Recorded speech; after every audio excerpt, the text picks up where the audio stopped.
What is going on, everyone? I hope you're all having a fantastic day. In today's video, we're going to be talking about the Sigma 24-70 F2.8 art lens for Sony E-mount. So we're going to be going over the build quality, ergonomics, image quality, sharpness, autofocus, and the conclusion as to whether to buy this lens or not and who it is built for. A 24-70 focal length is the best all-around focal length, as it will give you a semi-telephoto look at 70mm and a wide enough 24mm when used on a full frame.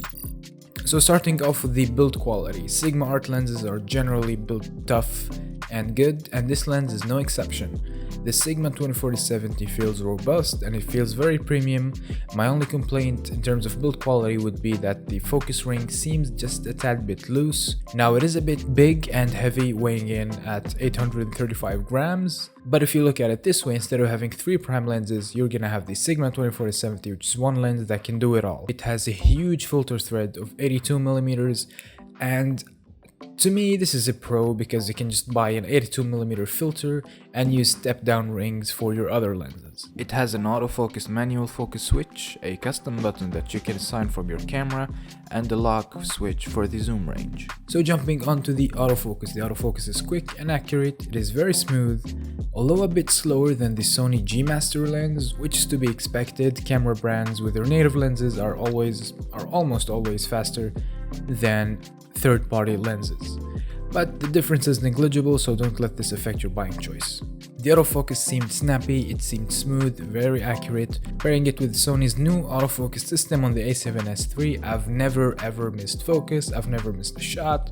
The focus is always, it's fast, it's smooth, it's accurate, it's just everything you want it to be in a 24-70 lens. In terms of autofocus, my only con that I would say is when you're zooming in on close distances, you're gonna find it to hunt a lot, and I would usually find myself switching to manual focus and doing the focus myself, but all in all, I think you're gonna be very happy with this autofocus on this lens. Jumping onto image quality, Sigma art lenses shine in terms of sharpness and image quality, and this lens, like I said before, is no exception. The Sigma 24-70 is very sharp, but it is not too sharp as, say, the Sigma 18-35, where I would find myself having to use a mist filter just to diffuse some of that light and to soften things up to get a more cinematic look.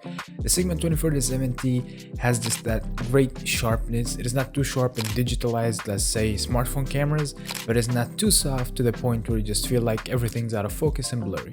The image quality on this lens is arguably better than the Sony's, and unfortunately I don't have the Sony to test them out or compare them, but I can safely say that this lens is super sharp. Wide open at f2.8 on 24mm, this lens does have some pretty strong vignetting. Stopping down to f4 will pretty much 90% just get rid of all that vignetting, and going from f5 to up to f11, you're just gonna have that sharpest, no vignetting, sweet look. Now jumping onto Bokeh, whatever it is, however you want to spell it. The background blur on this lens is pretty damn good. Considering that this lens can open up to a maximum aperture of f2.8, it does give you pretty decent background blur, and if you zoom in at 70mm, it is gonna compress the background a lot. And generally speaking, I'm very pleased with the bokeh that it gives. It is a very pleasant background blur. I would find myself sometimes wishing that I had an f1.4 lens for, say, portraits or certain close-up shots.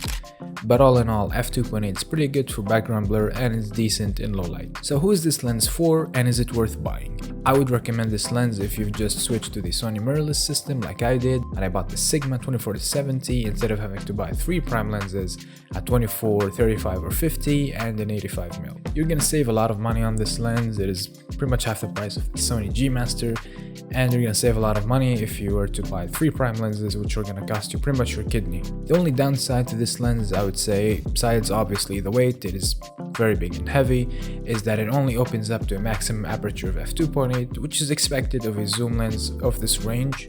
But if you were to, say, have 3 prime lenses, you could have them open up to f1.4 or maybe even f1.2 as a 50mm lens. If that is something you're looking for, or maybe portrait shots, you could probably look somewhere else, say a 50mm 1.2. But if you want a lens that is an all-arounder, that is excellent in terms of autofocus, sharpness and everything, and you don't mind the heavyweight, this lens is for you. So thank you guys so much for watching. If you enjoyed this video, hit that like button down below, subscribe for more content, and as always, I'll see you guys in the next one. Peace.